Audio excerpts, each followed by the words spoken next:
You know what's always bugged me about working in the shop after sundown?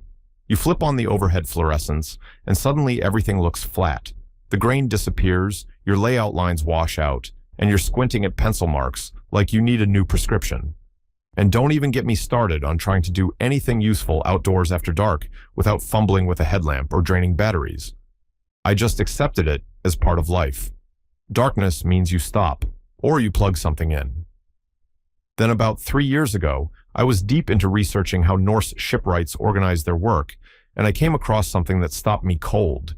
Viking-era Scandinavians were using pieces of wood that glowed in the dark, not painted with something, not treated with chemicals. The wood itself was producing a soft, steady, greenish light. They were embedding a specific type of fungus into wooden markers and using them to navigate pitch-black forests and mark positions on ships at night. No batteries, no flame, just wood and biology working together. I'll be honest, I thought it was folklore at first. But the more I dug in, the more I realized this was real, well-documented natural science that these people figured out 1,000 years before anyone had a word for bioluminescence. Today, I'm going to walk you through exactly how they did it, from identifying the right fungi to preparing the wood to actually cultivating a glow inside a piece of timber. Plus, stick around to the end, because I'll show you how to build a small foxfire lantern from a hollowed birch log that actually works. Let's get into it. What we're really talking about today is the place where woodworking meets biology. It's a corner of the craft that almost nobody explores anymore, but for the Norse, it was a survival skill woven right into their timberwork. And what makes it so fascinating is that every piece of it is grounded in natural science you can replicate today. Once you understand the thinking behind it, you start seeing dead wood in the forest completely differently. So let me give you some context on where this comes from and why it's credible. When most people think of Vikings, they picture longships and raiding parties, but the Norse were, first and foremost, extraordinary woodworkers. Their entire civilization ran on timber. Ships, houses, sleds, tools, furniture, bridges, even their roads were made from wood. And they lived in one of the most demanding environments on Earth for that kind of work. Scandinavian winters meant months of near-total darkness. In northern Norway, the sun disappears entirely for weeks, and even during the sailing season, nights on the open North Atlantic were absolute blackness. No moon sometimes, no stars if the sky was overcast, and no coastline to reference. So they had a very real, very practical problem. How do you navigate a dense forest trail at night? How do you find your way below deck on a ship without lighting a flame near pitch-sealed timber? How do you mark a boundary or a path when you can't see your own hand in front of your face? Their answer came from the forest floor. The Norse noticed that certain fungi growing on rotting logs produced a faint but persistent greenish glow. This phenomenon is called foxfire, and it's caused by bioluminescent compounds in specific fungal species, primarily Pinella stypticus and Armillaria mellia, the honey mushroom. The glow comes from a chemical reaction involving an enzyme called luciferase acting on a compound called luciferin, the same basic chemistry that makes fireflies light up. It's not bright. You'd never mistake it for a lantern. But in true darkness, once your eyes adjust, it's visible from several feet away. And it's steady. It doesn't flicker, it doesn't need fuel, and it doesn't produce heat. There are references in the Norse sagas to glowing wood, and parallel accounts from cultures across northern Europe and even into Asia. Aristotle wrote about glowing wood in the 4th century, before the Common Era. But the Norse appear to be among the first to deliberately cultivate and deploy it as a functional tool, rather than just observing it as a curiosity. Their philosophy was simple and deeply practical. The forest provides everything you need if you pay close enough attention. They didn't fight the biology of wood, they partnered with it. Now let me walk you through the methods, starting with how they actually found and harvested the right fungi. The first thing you need to understand is that not every glowing mushroom is the same, and most fungi don't glow at all. The Norse were looking for very specific species. The most reliable producer of foxfire in northern European forests is Pinella stypticus, a small fan-shaped bracket fungus that grows on decaying hardwood. It favors oak, beech, and birch. The caps are only about 1 to 2 inches across, tan to pale brown, with a slightly fuzzy texture. They grow in overlapping clusters on dead logs and stumps, usually on the shaded side. But here's the key detail most people miss. It's not the mushroom cap itself that glows the brightest. It's the mycelium, the network of fungal threads growing inside the wood beneath and around the visible mushrooms. When you break open a log that's been colonized by Pinella stypticus and take it into a completely dark room, the wood itself glows. That greenish luminescence is the mycelium at work, threading through the wood fibers and producing light as a byproduct of its metabolism. The Norse harvested this by identifying productive logs in the forest. Typically, hardwood logs that had been down for 1 to 3 years were still moist but not waterlogged and showed visible fungal colonization on the outside. The best time to find active foxfire is late summer through autumn, when moisture levels are high and temperatures are moderate, roughly 50 to 70 degrees Fahrenheit. They would split or chip sections from these logs, keeping the wood damp, and transport the glowing pieces back for use or further cultivation. One important thing they understood that took modern science centuries to confirm is that you don't rip the whole log apart. You take what you need and leave the mycelium network intact, so it continues to colonize the remaining wood. They were practicing sustainable harvesting of a biological resource 1,000 years ago. Now, once you have foxfire material, you can't just stick it onto any piece of lumber and expect results. The Norse understood that the wood receiving the fungus had to be prepared properly, and this is where their woodworking knowledge and their biological knowledge overlapped beautifully.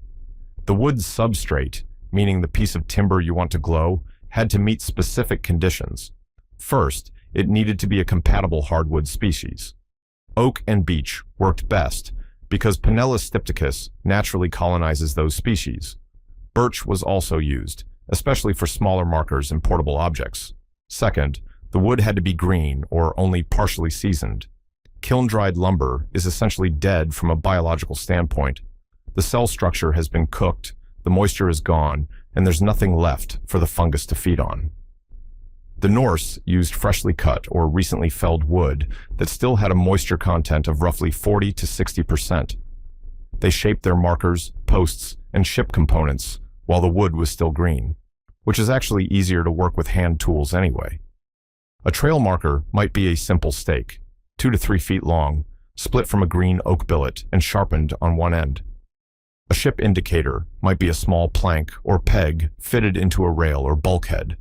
The shapes were simple and functional because the purpose wasn't decorative, it was navigational. Here's the concept that really changed my thinking. The Norse weren't trying to preserve wood in a pristine state. They were deliberately inviting a controlled form of decay. They understood that the fungus needed to consume the wood's cellulose and lignin to survive and produce light. So they selected wood that was biologically active, kept it moist, and created conditions where the foxfire fungus could thrive. They were managing decomposition as a tool rather than treating it as an enemy. That's a profound shift from how most of us think about lumber. Quick thing before we move on. Everything I am sharing today comes from years of studying how the old shipwrights built, and I have gathered the best of what I have found into a book called Secrets of the Shipyard. 16 chapters, 25 hand-drawn illustrations, 150 pages of real craftsmanship knowledge. Scan the QR code on screen or hit the link in the description if you want to take these lessons off YouTube and into your shop. Now, back to what I learned. The actual process of getting foxfire to colonize a new piece of wood is surprisingly straightforward once you understand the conditions. The Norse transferred glowing fungal material, both visible mycelium and small chunks of colonized wood, onto or into their prepared green timber. Think of it like a sourdough starter. You're introducing a living culture into a new food source and letting biology do the work.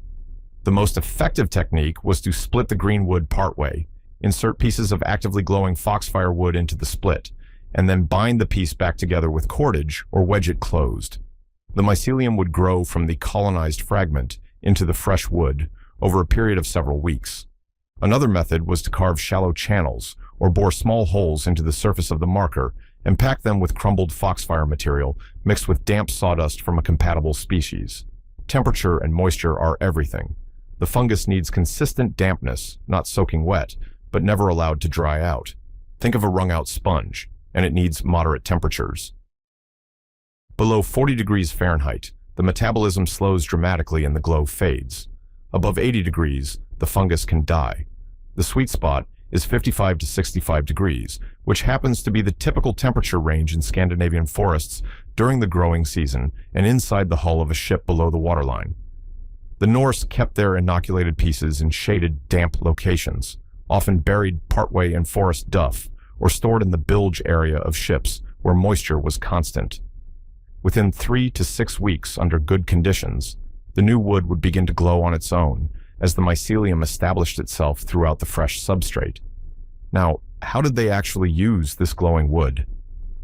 The applications were brilliantly practical. Forest trail markers were the most common use. A series of foxfire stakes driven into the ground along a path through dense pine forest created a line of faint green reference points visible in total darkness. You couldn't see the trail itself, but you could see the next marker ahead of you, and that was enough. Norse hunters and travelers moving through forests during the long winter nights relied on these marker systems. On long ships, foxfire wood served as position indicators. Small glowing pegs or strips were fitted into the gunwale rail at regular intervals so that crew members could orient themselves on deck without lighting a torch. Below deck, foxfire markers indicated the positions of storage compartments, the mast step, and companionway openings.